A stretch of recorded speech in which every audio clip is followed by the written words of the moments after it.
저는 뭔가 거기에 엄청난 재난이 있었을 것이다 라고 예상은 됩니다. 거기서 누가 한번 불이라도 났다 하면은 그냥 순식간에 다 불타는 거예요. 그냥 이스라엘 민족이 와서 아무 말도 안 하고 성을 주변을 돌아요. 그럼 어떻게 했습니까? 그 마지막에 클라이막스가 되는 7바퀴 돌 때 무너지는 부분이 한 군데는 있었을 것이다. 저는 그렇게 생각을 합니다. 네, 안녕하세요, 왓슨 여러분. 이번 시간에는 저희 성경과 건축 이야기 시리즈를 한번 해보도록 하겠습니다. 소돔과 고모라성, 그 다음에 여리고성 이런 얘기들을 좀 나눠보려고 합니다. 다시 말씀드리지만은 성경에 대한 진짜 이야기나 그 의미 같은 거를 들으시려면은 목사님 설교 말씀 들으셔야 되는 거고요. 저는 그냥 건축가로서 상상을 해보는 시간이다, 그렇게 보시면 될 것 같습니다. 너무 진지하게 받아들이시면 안 될 것 같고요. 저는 일단 기본적으로 관심을 갖는 거는 이 성경에 나오는 이야기가 이제 실존한다고 믿고 싶고, 그래서 그 이야기들이 그 시대상과 그 시대에 살았던 사람들의 삶, 그리고 그들의 뭐 주거나 도시 환경 이런 것들하고도 분명히 어떤 자료로서 역할을 할 수 있을 거라고 보기 때문에 관심을 좀 갖는 편인데, 제가 좋아하는 것 중에서 그 영화가 하나 있는데 브루스 올마이티 2편입니다. 그 영화 보시면은 되게 재미난 이야기가 나와요. 노아의 홍수 이야기를 빗대서 나오는 건데, 노아의 홍수 시대에 뭐 엄청난 홍수가 난다고 사람들이 했을 때 혼자 배 만들었잖아요. 근데 그거를 약간 패러디해서 현대 시대에도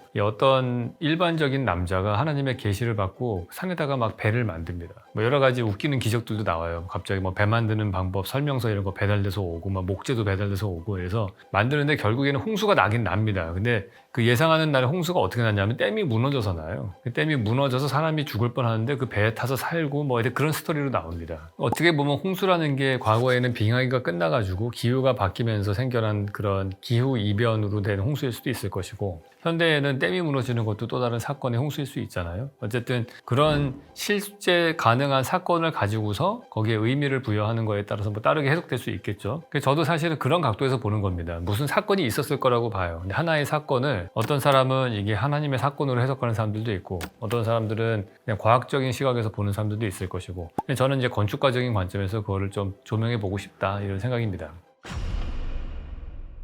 네, 그래서 소돔성, 고모라성 얘기를 좀 나눠보려고 하는데요. 성경을 보면은 창세기에 소돔과 고모라성은 멸망한 그런 곳으로 나오죠. 원래 그 이야기의 시작은 아브라함이 하나님의 말씀을 듣고서 이제 가나안 땅으로 갑니다. 원래 친척하고 뭐 아비 집을 떠나서 가라, 이렇게 말을 듣거든요. 그래서 혼자 가야 되는데 혼자 가기 좀 무서우니까 자기 사촌을 데리고 가죠. 이제 롯이라고 하는 사촌을 데리고 갑니다. 그래서 같이 가다가 목초지를 갖고서 그 두 집안끼리 약 싸워요. 그래서 그러지 말고 우리 이쯤에서 갈라서자. 그래서 둘이 방향을 다르게 갑니다. 그래서 롯 보고 고르라고 하죠. 이쪽이 좀 목초지가 좀 있는 것 같고 하니까 그쪽 방향으로 가요. 그리고 이제 아브라함은 그 반대 방향으로 갑니다. 그래서 갈라서는데, 그러면서 롯이 이제 소돔과 고모라 그쪽으로 가게 되는데, 소돔성으로 가게 되는 거죠. 소돔성 같은 경우에 역사학자들이 얘기하는 거는 당시에 그 수공무역으로 되게 돈을 많이 벌었다 얘기를 합니다. 소금을 갖고서 무역을 해서 돈을 벌었다는 거니까 요즘으로 치면 거의 기축 통화를 갖고 있었던 곳이다 할 수 있겠죠. 미국이 달러를 가지고 있는 것처럼. 당연히 계속해서 부를 창출할 수 있고, 뭐 금을 만드는 것과 비슷한 걸 테니까 상업이 발달하고 중개무역도 발달하고 인구가 많이 모이는 곳이었겠죠. 제가 지난 시간에 뭐 여러 가지 성적인 문란들, 인구 규모에 따라서 성병이 생겨나고 그거에 따라서 이해할 수 없는 그 유목민족 가족 중심으로 다니는 시종 문화와 도시 문화의 갈등이 있었다고 말씀을 드렸고,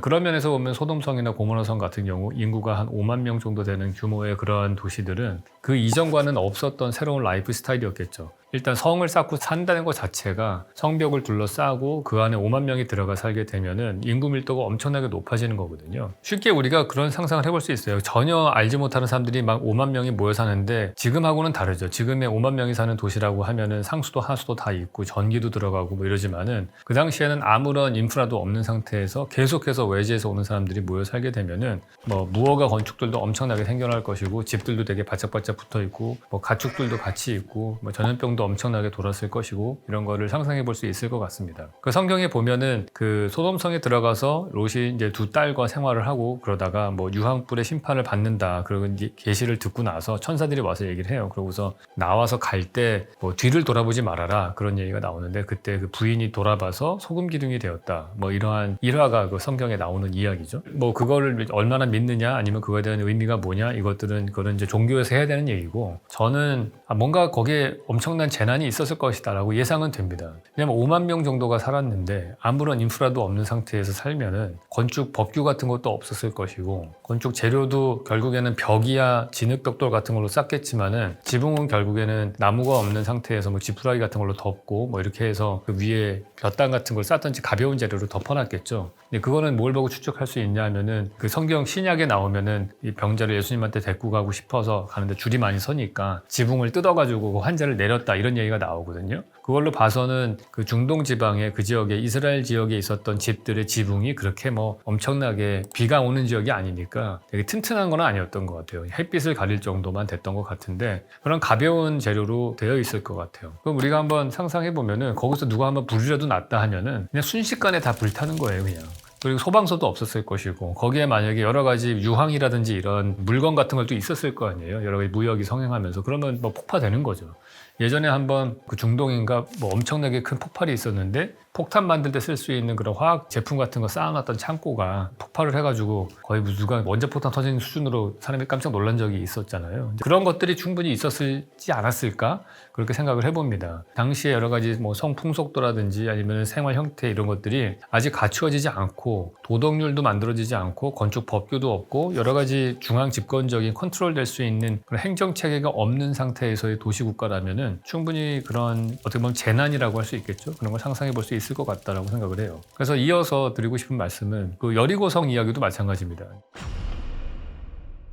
성경에 나오는 이야기는 여리고성은 우리가 여호수아라고 이제 모세의 후계자죠. 그 사람이 이제 가나안 땅을 정복을 하면서 이렇게 나가야 되는데 이제 요단강을 건넌 다음에 처음에 있는 게 여리고성이거든요. 여리고성은 상당히 가장 오래된 성 중에 하나고요. 엄청나게 역사적으로도 되게 오래된 그런 도시 국가였고, 또 하나는 인구수도 많았고 가장 어떻게 무찌르기 힘든 거였죠. 그래서 이 사람들이 바짝 긴장을 합니다. 근데 성경에는 뭐라고 나오냐면은 그 주변을 7바퀴 돌아라. 하루에 한 바퀴씩. 조용히 아무 말도 하지 말고 돌아라. 그러고 나서 마지막 7번째 날에는 7바퀴 돌아라. 그러고서 다 돌고 나면은 소리를 질러라. 그러고 나서 그래도 소리를 질렀더니만 그 여리고성이 무너졌다. 이렇게 나와요. 그러니까 거기서 하나님의 기적으로 여리고성을 함락시켰다. 이렇게 얘기가 나오거든요. 이것도 약간 그냥 삐딱하게 좀 우리가 그냥 건축가적인 관점에서 이럴 수 있지 않았을까 하는 저의 상상을 좀 해보면은 그 여리고성 이야기에 보면은 기생 라합이라는 사람 얘기가 나옵니다. 여리고성의 기생이었던 사람인데 이미 소문이 들렸어요. 이스라엘 민족들이 계속해서 침공하고 하나님과 함께하고 뭐 모세가 홍해를 가르고 넘어가고 이런 것들 들었으니까 이제 공포스러웠겠죠. 그래서 이 사람은 이스라엘 첩자를 도와줍니다. 이스라엘의 첩자가 여리고성에 와서 염탐을 했을 때 대신에 그 사람들을 잡으려고 할 때 도망시켜줘요. 그럼 나오는 게 이 라합이라는 사람의 집이 이 성곽 위에 있었다고 얘기가 나오거든요. 그래서 그쪽 줄을 내려서 그 염탐꾼 둘을 이렇게 내려보내고 탈출시켜서 대신에 당신네들이 우리를 공격할 때 우리 집안을 살려달라. 그래서 뭐 거기다 뭐 깃발을 하나 꽂던가 뭐 그런 걸 하거든요. 그래서 나중에 여리고성이 함락됐을 때에도 그 집안은 살아남습니다. 나중에 이 라합이라는 사람은 그 예수님의 그 족보에 나옵니다. 그래서 이 라합이 보아스를 낳는다고 나오거든요. 그 라합이에요. 그러니까 되게 엄청나게 중요한 인물인 거죠. 그냥 컨텍스트를 이렇게 한번 보면은 도대체 왜 그랬을까? 이제 저는 그냥 상상을 해보면은 이 라합이라는 사람이 이제 기생이잖아요. 그러면 그 사회에서 여리고성이라는 사회에서는 어떻게 보면 가장 하층민에 속할 수 있을 것 같아요. 그럼 예나 지금이나 하층민들은 가기 어려운 곳에다가 집을 짓고 살겠죠. 남들이 살기 싫어하는 곳. 우리가 도시에서 가장 가난한 사람들이 옛날에 어디 살았냐 하면 달동네에 살았죠. 그냥 달동네는 언덕을 걸어 올라가야 되잖아요. 제가 펜트하우스와 옥탑방의 차이는 엘리베이터 타고 꼭대기까지 가느냐 걸어 올라가느냐의 차이라고 했잖아요. 그래서 중력을 거슬러서 높게 올라가야 되는데 사는 사람들은 사실은 좀 어려운 사람들이에요. 그래서 라합의 집이 그 성의 꼭대기에 있었다는 얘기는 뭐 지금처럼 막 엘리베이터 타고 올라가서